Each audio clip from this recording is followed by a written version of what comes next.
त्याच्यामुळे माझा उत्साह वाढलाय ना ते जल्लोषामुळे, ते मी सांगितलं भाषणात.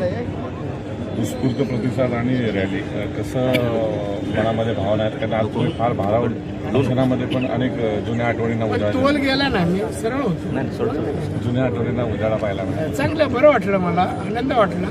आणि कार्यकर्त्यांनी स्वतःहून घोषणा येत होते, त्यांना वाटलं की जोशमध्ये आहेत. आजही कार्यकर्ते आपल्यावर 90 एवढं आज प्रेम करतायत, हे पाहून मला आनंद वाटला, बरं वाटलं.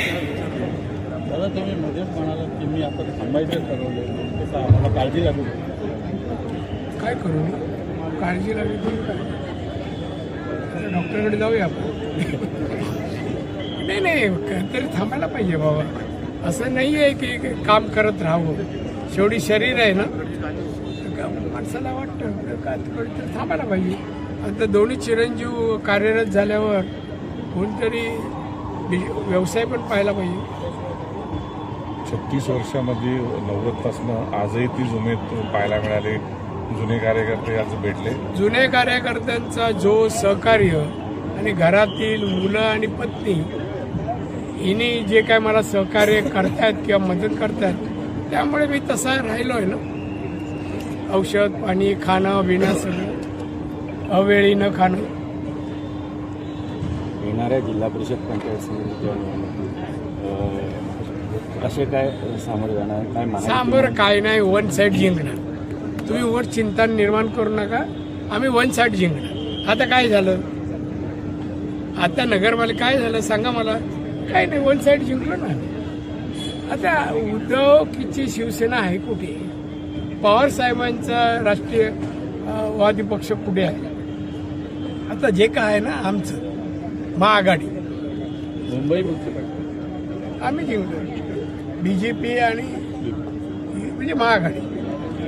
दादा, आज मनसे आणि शिवसेना उद्धव सेना यांचा अजेंडा आज प्रकाशित झाला दुपारी मुंबईमध्ये. मला तुला खरंच राजकारण शिकवावं लागेल. निवडणुकीच्या अगोदर जाहीरनामा द्यावा लागतो. जे आपण काम करणार नाही ना त्याची यादी उद्धवने आज दिली. काय बोलशील बोल. केव्हाही उद्धव ठाकरे आज पहिल्यांदाच शाखेमध्ये पाहायला मिळाले राजकारणात एवढ्या वर्षांनी. तर थोड्या दिवसांनी शाखेच्या बाहेर दिसते. दुसरं तर काय राहिलंय सांग ना मला. किती आमदार आणि आता रिझल्टमध्ये काय एकूणच नगरपालिकेत सांग. त्यामुळे आता काय नाही, ते संपण्यात जमा आहे. आणि उगाच तुम्ही दुकान चालू नका त्यांचं. ते एकत्र आलं म्हणजे काय फार काय लोकांना आवडलं नाहीये, मग वेगळे का झालात. वेगळे होण्याने लोकांनी काय मिळालं आणि आता एकत्र येऊन काय देणार आहात. राणेसाहेब, तुम्ही भाषणामध्ये असं म्हटलं मगाशी की राणे पुरून उरतात, राणे संपत नाही. आज तुमच्या समर्थकांनी सुद्धा ते दाखवून दिलं जिल्ह्यातल्या, त्याकडे कसं बघतो. चांगल्या दृष्टीने पाहतो. समर्थकांनी हे जर प्रयोजन केलं आज, त्यामुळे मी समाधानी आनंदी आहे. त्यामुळे मी बोललो की त्यामुळे मला एक प्रेरणा मिळाली. कार्यकर्ते आपल्या मागे एवढे भक्कमपणे उभे आहेत, तर आपणही याहीपेक्षा जोमाने काम करायला पाहिजे असं वाटतं मला. जिल्हा परिषद पंचायत समिती निवडणुकीत तुम्ही स्वतः हे करणार, पत्रकारांनी साथ दिली तरी करेल. अरे करणार ना, माझे पक्ष आहे मग मी करणार नाही का, असं कसं करणार. थँक्यू.